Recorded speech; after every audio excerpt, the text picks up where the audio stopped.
In the headlines, police in Plateau State seals State House of Assembly complex. President Buhari inaugurates Digital Innovation Council to oversee the implementation of the Nigeria Startup Act. Okada riders kill policeman in Lagos.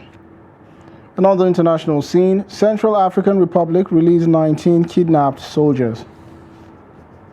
Hello and welcome to News Update on Trust TV. I am Sakir Ibrahim.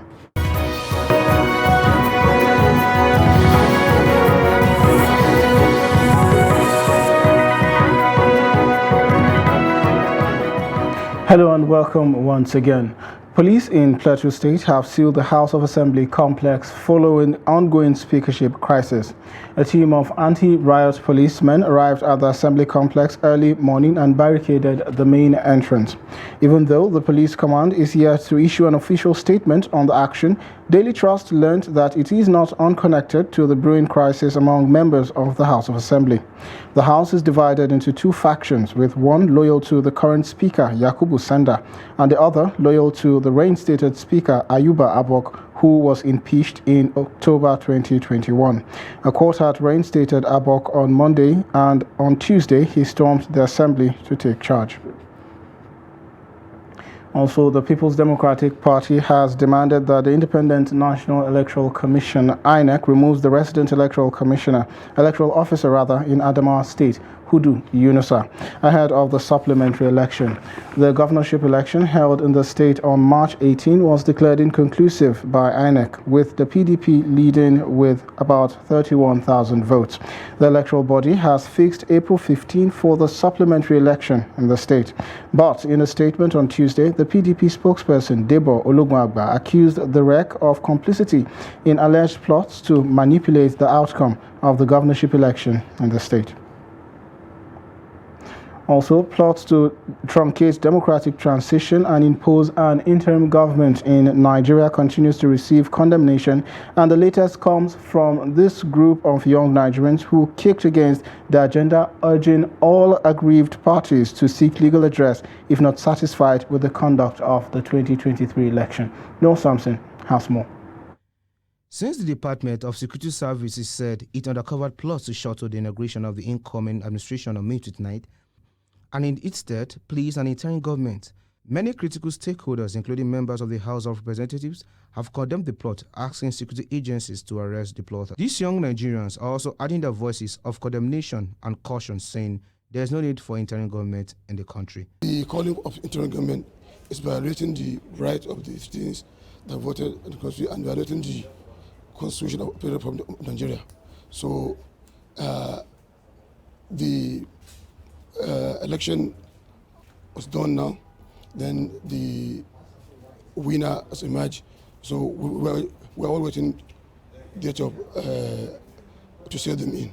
So I think those people that are agitating to bring interim government or to cancel the election, they are not doing it for the good of the Nigerians. They are doing this to create problem for Nigeria. The agitation for interim government, they said, is from enemies of unity, peace, and democracy, and they say should not be given a chance. We held that election, and we have a winner, which is His Excellency Ahmed Bola Tinubu, and it was a credible election. And other elections we've had in the past in Nigeria, whenever we have losers, they go to court, and it's left. So why is this different? That the matter has been taken to court, and they are already preaching interim government. Of what use it does? It doesn't make sense. So I don't think there is any need for an interim government. Interim government can only come in when there is crisis or when there is agitation or when there is a protest that will allow other government to come into power. I think that is when interim government will be allowed. They are just being desperate about power. But to me, since ever in the history of Nigeria, this is the best and the credible election we've had so far. So there is no need for interim government in this issue. Bola Tinubu and Kashim Shettima will be inaugurated as president and vice president when tenure of President Muhammadu Buhari expires on May 29th. 28 state governors will also take oath of office same day. Noel Samson, Trust TV News, Abuja. President Muhammadu Buhari has inaugurated the National Council on Digital Innovation Entrepreneurship, NCDIE. The council's establishment is based on the Nigeria Startup Act 2022, which was signed into law in December 2022.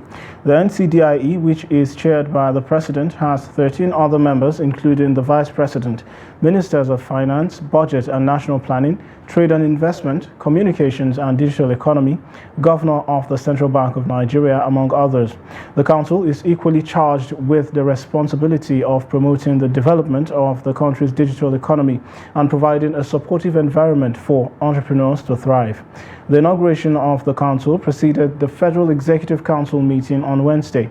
At the inauguration, President Buhari highlighted the importance of the NCDIE in driving economic growth and job creation, as well as plans to consolidate on the gains recorded in the sector under his administration. The President said he expects that the NCDIE will oversee the implementation of the Nigeria Startup Act, which aims to stimulate the growth of innovative startups and small and medium enterprises in the country. Also, President Muhammadu Buhari has ordered the Executive Vice Chairman of the National Agency for Science and Engineering Infrastructure, NASENI, Professor Mohammed Haruna, to immediately hand over his office to the next most senior officer in the establishment. The Office of the Secretary to the Government of the Federation disclosed this in a statement by its Director of Information, Willie Bassi. According to Bassi, this follows the reversal of the extension in office granted by the President from April 2nd, 2023 to April 2nd, 2025, due to the fact that the EVC had completed 2 tenures of 5 years each in the organization. There is unrest along the Apapa-Oshodi Expressway following the alleged killing of a policeman by some commercial motorcyclists, popularly known as Okada riders. At least 3 guns belonging to the police were allegedly hijacked. Daily Trust reports that the incident happened around Sele bus stop and has created panic in the area. Our correspondent, who was around the area, cited the lifeless body of the police by the roadside and observed that no fewer than 5 patrol vehicles filled with fully armed policemen were pursuing the Okada riders towards 2nd Rainbow Mile 2 along the expressway.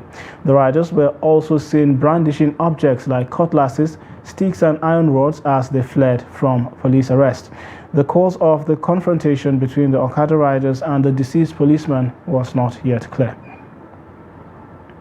Also, Kogi State Governor Yahaya Bello has vowed that perpetrators of the recent attacks on communities in Oganenigu, ward of Dekina local government area of the state, would be apprehended to face justice.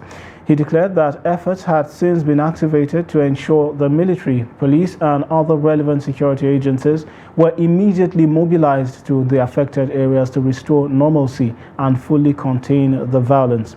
In a statement issued on Wednesday morning by the Chief Press Secretary to the Deputy Governor, Promise Emmanuel, he stated that the governor, who was represented by his deputy, Edward Onoja, disclosed this while addressing journalists after an on-the-spot assessment of the affected communities in Oganenigu.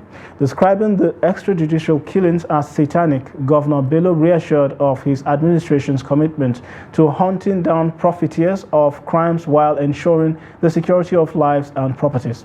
He added that despite the pockets of crime, Kogi State under his watch as governor remained unsafe for criminals desperate to plunge it into the pre-2015 era of insecurity in whatever guise, warning that such attempts would be strongly resisted. Whilst commiserating with the families of the deceased, he once again advised the people not to take laws into their hands as concerted efforts were ongoing to rehabilitate victims of the attacks. Away from that, the Kano State Fire Service said 3 female passengers died while 13 other passengers sustained injuries when a commercial bus caught fire. The service public relations officer, Alhaji Saminu Abdullahi, confirmed the incident in a statement he issued to newsmen in Kano. He said the commercial vehicle, a Toyota Hiace bus with registration number XE222TRN, caught fire around the Government Technical College in Nasarawa local government area of the state. He said the incident occurred while the bus coming from Ajingi local government to Kofar Wambai erupted into fire. The statement said that fire personnel and officers of the Federal Road Safety Corps successfully put out the fire and rescued most of the victims. Also, the federal government has declared Friday 7th and Monday 10th of April 2023, which are Good Friday and Easter Monday, to be public holidays to mark this year's Easter celebrations. The Minister of Interior, Rauf Aregbesola, made the declaration in a statement signed by the Permanent Secretary of the Ministry, Shuaibu Belgore, on Wednesday in Abuja. He urged Christians to emulate the virtues of sacrifice, togetherness, forgiveness, kindness, love, peace, and patience, which were attributes and practices of Jesus Christ as exemplified by his ministry on earth.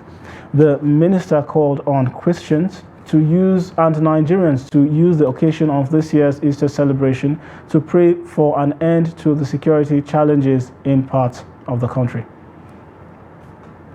You're watching News Update on Trust TV. Still to come. Is COVID-19 pandemic still a threat after claiming 3,000 lives? This and more when we return.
part of efforts to support Africa's goal of strengthening. Now, looking at the activity chart, as you can see right here, a total volume of 130. Treated a Boko Haram crisis that at that time was restricted to Yobe. How secure are they? You can see security men with blood. This is the road leading up to the or really, if you look at England squad, you are looking at EPL, you are looking at their names. You are not looking at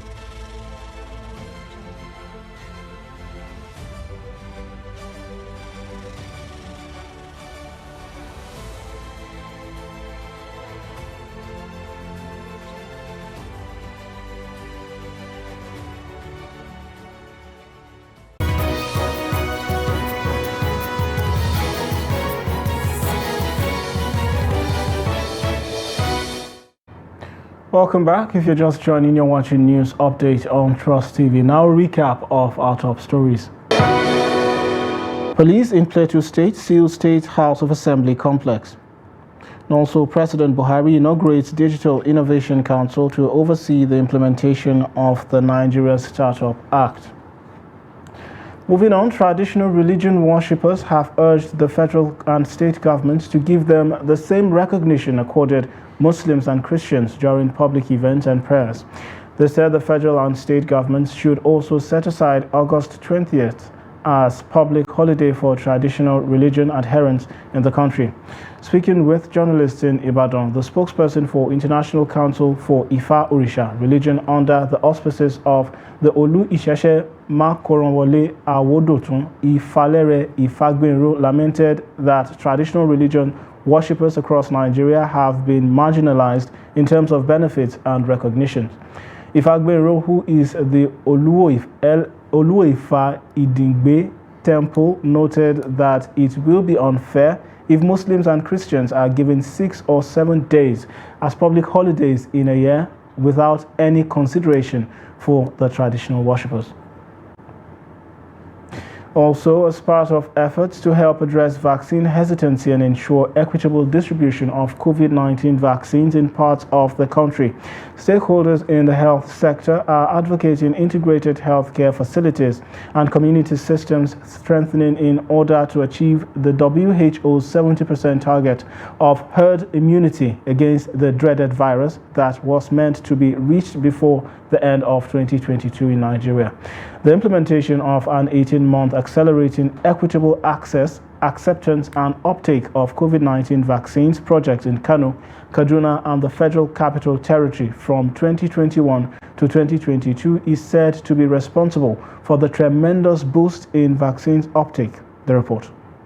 Coronavirus disease, which has claimed over 3,000 lives in Nigeria and millions of lives globally, is preventable through the use of vaccines, but Nigeria's ambitious goal of vaccinating 70% of her eligible population before the end of 2022 is yet to be achieved as a result of hesitancy, misinformation, lack of quality access to vaccines and healthcare providers. So COVID-19 is still with us, but the good thing is that because of herd immunity, the symptoms are not as, very, fatal as they used to be in the beginning. But still, it doesn't stop us from continuing to protect ourselves, especially trying to reduce infections through, hand washing and these basic principles of being able to kind of preventive measures around COVID. There are a lot of hesitancy out there. People are still hesitant to take the vaccine. So that's the only challenge we are having. Not that vaccine is not safe or not that vaccine is not available, but there are a lot of rumors out there. That aside, the suspension of the lockdown and all the restrictions have also given the people the sense of euphoria that is as the COVID pandemic is all over. So there is no urgency to take the vaccine again. To advance access and quality in COVID-19 vaccination uptake, a multi-pronged approach through community and facility level sensitization, social mobilization through religious and traditional institutions have proven to be the most effective methods to reach the grassroots population, as evident in the FCT, Kaduna and Kano, among other states with improved vaccination uptake record. For them to accept COVID-19 vaccinations and to realize the importance of this vaccination and to be able to try send it down to the community and the women especially, because we realized that women were not had no access. Working, with students even before the mask with the skills, and then we have like a wall operations room, that a game changer where we coordinate everybody's activities. We had sensitizations with traditional and religious leaders. We have information or messages passed to our religious institutions, to arrange sermons and what have you. Nigeria is yet to attain its 70% target herd immunity of vaccinating a significant number of the population before the end of 2022, as immunization is currently at 60.1% nationwide. Aisha Salihu, Trust TV News, Abuja. Also, adults in Ondo State are now to voluntarily pay 1,000 naira annually as education levy to support the State Education Endowment Fund. The state government said it was targeting 1 billion naira annually from the payment of 1,000 naira per taxable adult. Chairman of the board of the Ondo State Education Endowment Fund, OSIF, Akinshola Akinfenwa, speaking at the unveiling of the education levy in Akure, said it was introduced following amendment to the OSIF law in 2022. Represented by the Commissioner for Education, Science and Technology, Femi Agagu, the governor of the state said the levy was to provide a pool of financial resources independent of normal government subventions to renovate, rejuvenate, and generally upgrade the education system in Ondo State. And on the foreign scene, a total of 19 Central African soldiers taken hostage on February 14 by an alliance of rebel groups in the north of the Central African Republic have been released. They had been taken hostage by members of the Coalition of Patriots for Change, CPC, after violent fighting between soldiers and rebels in Sikikede, a locality in the Vakaga region in the north of the country, at the crossroads of Chadian and Sudanese borders. According to the government, these clashes had caused considerable military losses, which had not communicated a precise assessment. The soldiers seem to be in good health and able to withstand the trip. And also, a judge has observed 3 Mexican immigration officials, a private security guard, and a Venezuelan migrant be held for investigation in connection with a fire at an immigration detention center in northern Mexico that killed 40 migrants and refugees. The 4 people responsible for security at the Ciudad Juarez facility will be held on charges for homicide by omission and causing injuries, while the migrant who allegedly set the fire faces charges of homicide and causing injuries.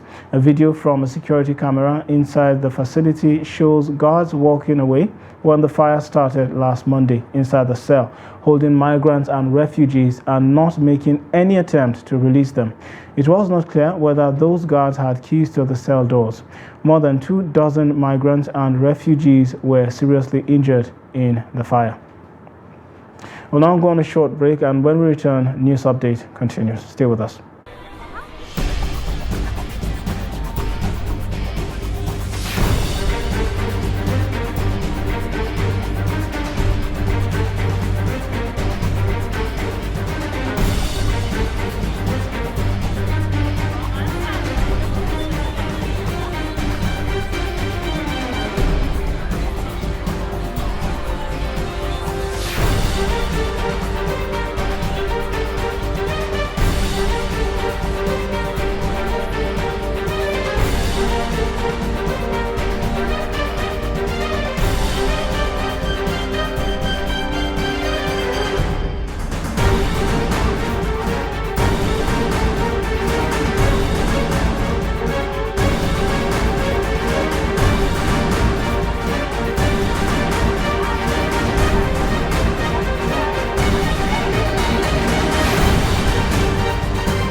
TV, documenting the Nigerian story.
Welcome back. You're watching News Update on Trust TV. To sports now, the Ondo State government has expressed its readiness to sell the state-owned football club, the Sunshine Stars and the Sunshine Queens, both of Akure. While Sunshine FC are currently playing in the Nigeria Professional Football League, the Sunshine Queens are playing in the second division of Nigeria Women's Professional Football League. The State Commissioner for Youth and Sports Development, Bamidele Ologunlolua, who disclosed this in Akure, saying the state-owned football teams were open for sale or privatization to the right investors by the end of the ongoing 2022-2023 league season. The commissioner noted that the clubs needed to be privatized for proper administration, adding that it may lead to the government handing off the clubs completely or partnering with investors. According to him, if a bigger organization showed interest in buying the club, it would be sold immediately. Also, Alexander Seferin was re-elected unopposed for a third term as president of the UEFA at a meeting of European football's governing body in Lisbon on Wednesday. The 55-year-old Slovenian lawyer, first elected in 2016 following the downfall of Frenchman Michel Platini, will remain in the role until 2027. The UEFA Congress came just a few weeks after Gianni Infantino was re-elected as president of the sports world governing body FIFA, also unopposed. Seferin recently successfully opposed proposals for Infantino to hold the World Cup every 2 years, and his re-election by acclamation comes after he also fought off the breakaway European Super League project during his second term. He will now oversee the introduction of a new format for the Champions League starting next year. Also, Syria condemned on Wednesday all instances of racism in Italian football after Romelu Lukaku was abused during Inter Milan's Cup semi-final clash at Juventus. Lukaku scored a stoppage time penalty which secured Inter a 1-1 draw in Tuesday's first leg, but was then sent off after his celebrations in front of the Juve fans earned him a second booking. The Belgium striker held his finger to his mouth and told supporters to shut up, but reports of monkey chants were only confirmed late on Tuesday by his representative, Rock Nation, after neither Inter nor Juve made any mention of them post-match. The incident was yet another case of racism in Italian football stadiums and came on the day Lazio were handed a suspended one-match stand closure for their supporters' mass anti-Semitic chanting during last month's Rome derby. And with that, we've come to the end of news updates at this hour. Do well to follow us across all our media platforms. I'm Sakir Ibrahim. Thanks for watching.